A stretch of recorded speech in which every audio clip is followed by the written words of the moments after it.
ये कहानी एक गरीब इंसान की है जिसका नाम हीरालाल था। वह अपनी पत्नी के साथ एक छोटे से घर में रहता था। हीरालाल दैनिक भिक्षा मांगने जाया करता और जो कुछ भी मिलता उसे अपना और अपनी पत्नी का जीवन यापन किया करता। एक बार सारा दिन भिक्षा मांगने के बाद उसे केवल एक मुट्ठी चावल हाथ लगे और वह अपने घर पहुंचा। तो उसकी पत्नी दुखी होकर बोली, घर में तो अनाज का एक दाना भी नहीं बचा है और आप एक मुट्ठी चावल ही लाए हैं। भला इसमें कैसे हम अपना पेट भर सकते हैं। और वह थक हार के घर में बैठा ही था कि द्वार पर एक भिक्षुक आ जाता है। कुछ खाने को दे दो, भगवान आपका भला करेगा। और वह कुछ खाने के लिए मांगता है। हीरालाल धन संकट में फंस जाता है। अब वह एक मुट्ठी चावल अपनी पत्नी को दी या सामने खड़े भिक्षुक को, लेकिन वह द्वार पर आए किसी व्यक्ति को बिना कुछ दिए जाने नहीं दे सकता था। इसलिए उसने वह चावल भिक्षुक की टोकरी में डाल दिया।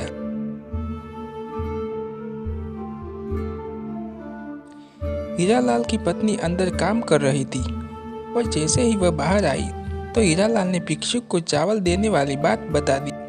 और इस बात को सुनते ही हीरालाल की पत्नी गुस्से हो गई। तभी हीरालाल ने बताया, चावल के बदले भिक्षुक उसे एक पतीला दे गए हैं और उन्होंने कहा है कि अब से खाना इसी में बनाना।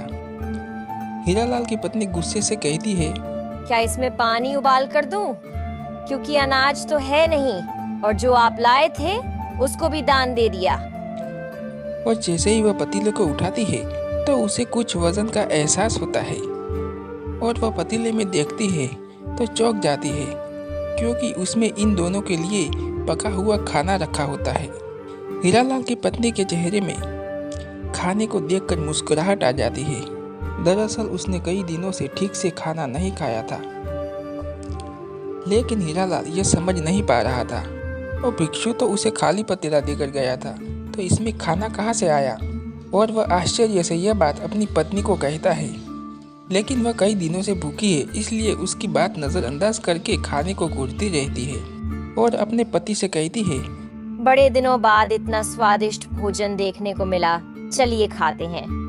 और हीरालाल और दोनों खाना खाने बैठ जाते हैं, लेकिन अभी भी उसका ध्यान उसी बात पर टिका होता है, क्या यह बर्तन जादुई पतीला है।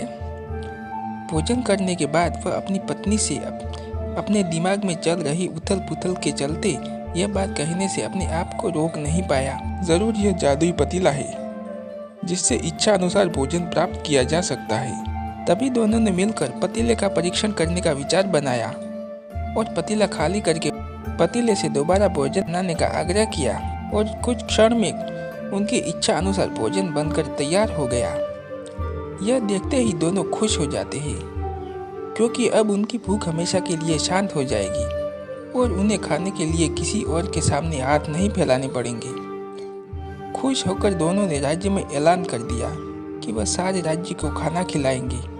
यह बात दूर दूर तक फैल गई कि कोई गरीब इंसान ऐसा धनवान बना है जो पूरे राज्य को भोजन पर आमंत्रित कर रहा है। और अगले ही दिन हीरालाल के घर के सामने हजारों की तादाद में लोगों की भीड़ उमड़ पड़ी, जिनमें से ज्यादातर लोग तो यह देखने आए थे कि ये भला यह गरीब इंसान इतने सारे लोगों को कैसे खाना खिला पाएगा। लेकिन देखते ही देखते एक से एक व्यंजन सबके सामने रख दिए गए और सभी को खुला आमंत्रण दे दिया गया, जितना खाना हो उतना खाइए और जरूरत पड़े तो घर भी ले जाइए। यह सुनते ही राज्य के सभी लोगों ने जी भर के खाना खाया और अपने साथ अपने परिवार के लिए भी लेकर गए। लेकिन खाना खत्म नहीं हुआ।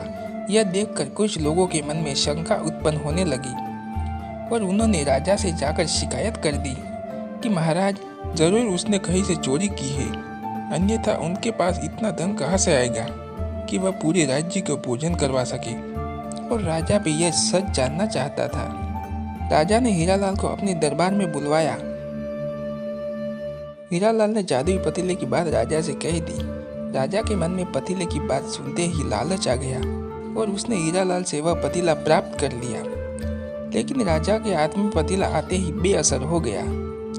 राजा को लगा कि जादुई पतीले की बात झूठ है और उसने हीरालाल को गिरफ्तार कर लिया और उस पर चोरी का आरोप लगाया गया।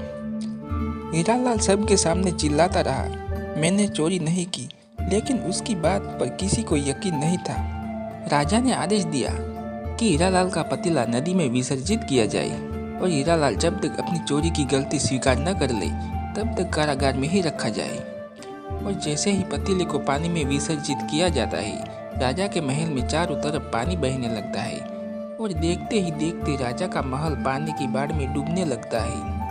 राजा अचानक अपने महल की ऐसी स्थिति से घबरा जाता है। उसे समझ में नहीं आता कि यह कैसे हो रहा है। तभी वह अपने राज्य के ज्योतिष आचार्यों से चर्चा करता है और आचार्य उसे बताते हैं, तुमने एक निर्दोष व्यक्ति को कारागार में डालकर अपराध किया है, इसलिए आपके महल की ये स्थिति हो गई है और आपने उसे कारागार से वापस नहीं निकाला तो इस राज्य का सर्वनाश हो जाएगा। उसे आभास होता है कि उसे अधार्मिक कार्य हुआ है और वह भागते हुए हीरालाल के पास जाता है और हाथ जोड़कर कहता है, मुझे क्षमा कर दीजिए, मुझसे बहुत बड़ी भूल हो गई, मेरे महल को बचा लीजिए। नादानी में मैंने आपका जादुई पतीला नदी में विसर्जित कर दिया है, लेकिन मैं वचन देता हूँ कि जीवन में कभी भी आपको किसी चीज़ की कमी नहीं होने दूंगा। और जैसे ही राजा ने हीरालाल को कारागार से बाहर निकाला, महल में जल का स्तर कम होने लगा।